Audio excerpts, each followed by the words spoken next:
Facebook, and it was such a fascinating experience because I went from an organization like Nedbank to Facebook, which was literally moving at the speed of light.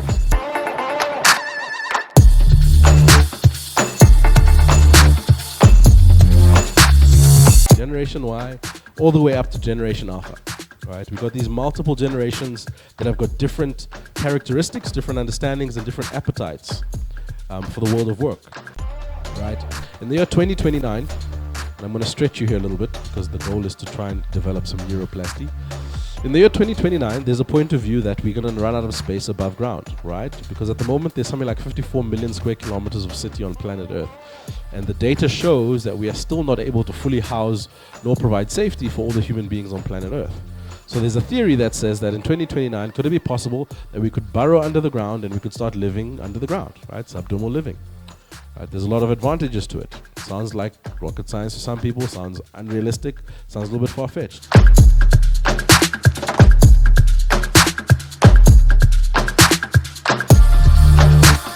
How can the industry start recruiting a younger demographic?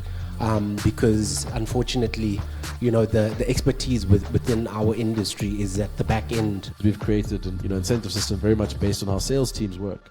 Is that it's a quarterly incentive. We coordinate the business performance with the personal performance, and it unlocks value as you go along. And as soon as they can see that there's a correlation between what I put in and what I get out, as soon as they see that I've got ownership on what I need to drive, the level of accountability goes up. When the level of accountability goes up, the responsibility on me as a CEO as driving the revenue line then shifts significantly to be shared amongst the young people as well. So I think that's very important because ultimately we are moving from a place where people just want to be told what to do versus them defining the future of what can be done and hopefully sharing on the upside. We've learned from your presentation that people would start almost a new language when they talk. Where do you see print in the years to come?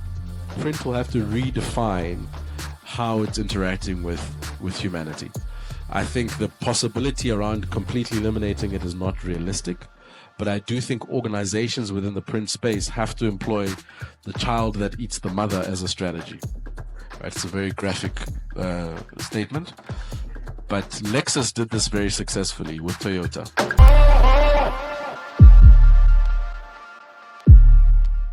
Welcome to Impulse Radio. My name is Diane, and could you please give an introduction of yourself?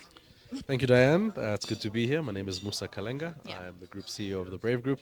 I'm an investor and I'm a tech enthusiast. Okay. So your topic today was, what was it? Leading at the speed of light. Could you please give us some insight on how you came up with it and what are your motivations behind it? Sure, no problem. So effectively, leading at the speed of light is helping people to understand just how significantly things have shifted and what that means in terms of how they lead and manage people to get the best out of them. Importantly is that we're leading a different generation of young people.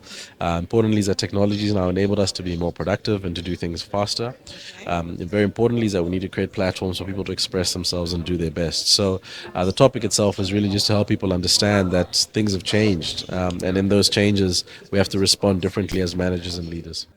And my final question to you is that you said at one point you were collecting data on young people, right? So tell me, as a person in my 20s and also thinking, I want to be a millionaire at like 25, what would your advice to me be from your own experience? Find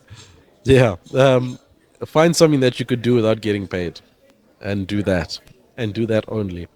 Because what happens is that in the beginning, when you're chasing the money, you end up doing stuff that you hate just because you need the money. And I think there's a period of time where that's okay as a young person. But if you can find something that you could do without getting paid to do it, the money will eventually come. So be mindful of that in the way you're planning your career. Try and go into places that will challenge you.